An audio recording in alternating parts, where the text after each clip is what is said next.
Hello అండి. Welcome to my channel Suma cooking.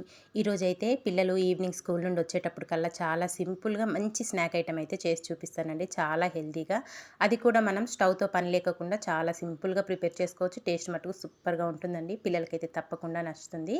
దానికోసం అయితే ఇక్కడ ఒక 2 అరటిపళ్ళు తీసుకోవాలండి. ఇక నేను 2 అరటిపళ్ళను తీసుకున్నాను. ఫస్ట్ అయితే ఒక అరటిపండు పొట్టు తీసేసుకొని చిన్న చిన్న స్లైడ్స్ లాగా కట్ చేసేసుకోవాలండి. ఈ స్నాక్ అనేది చక్కగా చిన్న పిల్లలు కూడా ప్రిపేర్ చేసేసుకోవచ్చండి. చక్కగా వాళ్ళే స్కూల్ నుండి వచ్చాక వాళ్ళంతా వాళ్ళే ప్రిపేర్ చేసుకొని కూడా తినేయొచ్చు. అంత సింపుల్గా చేసుకోవచ్చు. టేస్ట్ కూడా చాలా బాగుంటుంది. ఇక్కడ నేను తీసుకున్న ఒక అరటిపండును అయితే పొట్టు తీసుకొని ఇలా రౌండ్గా కట్ చేసేసుకున్నాను. ఇంకో అరటిపండును కూడా ఇలాగే కట్ చేసేసుకోవాలండి. కావాలనుకుంటే మీకు నచ్చిన షేప్లో అయినా కట్ చేసేసుకోవచ్చు అరటిపండు అనేది. నేనైతే ఇక్కడ రౌండ్గా ఇలా కట్ చేసేసుకుంటున్నాను. ఇలా కట్ చేసుకున్నాం కదండి. ఇవన్నీ ఇప్పుడు ఇలా అనుకోవాలి. ఒక్కొక్కటి అంటుకున్నాయన్నీ విడదీసుకోవాలండి అరటిపండు ముక్కలన్నీను. ఇలా తీసుకున్నాక ఇప్పుడు దీంట్లో మన ఇంట్లో బూస్ట్ ఉంటుంది కదండి. పిల్లలైతే పాలల్లో తాగుతుంటారు కదా.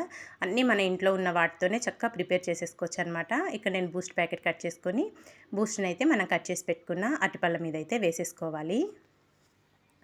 డిఫరెంట్గా ఉంటుందండి. టేస్ట్ మటుకు చాలా బాగుంటుంది. పిల్లలే కాదు పెద్దవాళ్ళు కూడా చాలా ఇష్టంగా తింటారు. ఇలా బూస్ట్ వేసుకున్నాక దీంట్లో ఒక టేబుల్ స్పూన్ వరకు ఎండు కొబ్బరి పొడి అండి. ఒక టేబుల్ స్పూన్ అయినా లేదంటే టేబుల్ స్పూన్నర వరకు అన్నా యాడ్ చేసుకోవచ్చు. మనం తినేటప్పుడు అయితే ఇది చాలా బాగా అనిపిస్తుంది. నేనైతే ఇక్కడ ఒక టేబుల్ స్పూన్నర వరకు కొబ్బరి పొడి అయితే వేసుకున్నానండి. అది కూడా ఎండు కొబ్బరి పొడే వేసుకోవాలి. తర్వాత దీంట్లో ఒక టేబుల్ స్పూన్ వరకు షుగరు.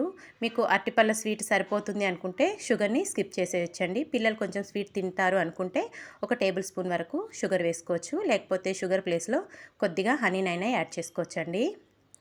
షుగర్ కూడా వేసుకున్నాక దీంట్లో ఒక టేబుల్ స్పూన్ వరకు నెయ్యి వేసుకోండి. ఫ్లేవర్ అనేది చాలా బాగుంటుంది.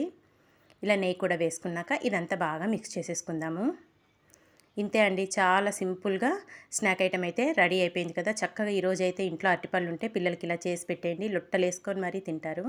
చాలా చాలా బాగుంటుందండి. చూసారు కదా, స్టవ్తో పని లేకుండా చాలా సింపుల్గా ప్రిపేర్ చేసుకున్నాం కదండి. ఇక్కడైతే దీన్ని నేను ఒక సర్వింగ్ బౌల్లోకి అయితే వేసేసుకుంటున్నాను. ఎంత కలర్ఫుల్గా కనబడుతుందో టేస్ట్ కూడా అంతే అద్భుతంగా ఉంటుందండి. తప్పకుండా మీరు కూడా ట్రై చేసి మీకు ఎలా వచ్చిందో నాకు కామెంట్ చేసేయండి ఫ్రెండ్స్. ఇలాంటి మంచి మంచి వీడియోస్ కోసం అయితే నా ఛానల్ని ప్లీజ్ సబ్స్క్రైబ్ చేసుకోండి. అలాగే లైక్ చేయండి, షేర్ చేయండి. వీడియో నచ్చింది అనుకుంటే మీ ఫ్రెండ్స్కి, రిలేటివ్స్కి షేర్ చేయడం మాత్రం మర్చిపోకండి. ఎంతో ఎమ్మీగా ఉండే స్నాక్ ఐటెం అయితే రెడీ అయిపోయిందండి. నాకు తెలిసి పిల్లలైతే చాలా బాగా ఎంజాయ్ చేస్తూ తింటారండి. అంత బాగుంటుంది. Thank you for watching friends. Bye bye.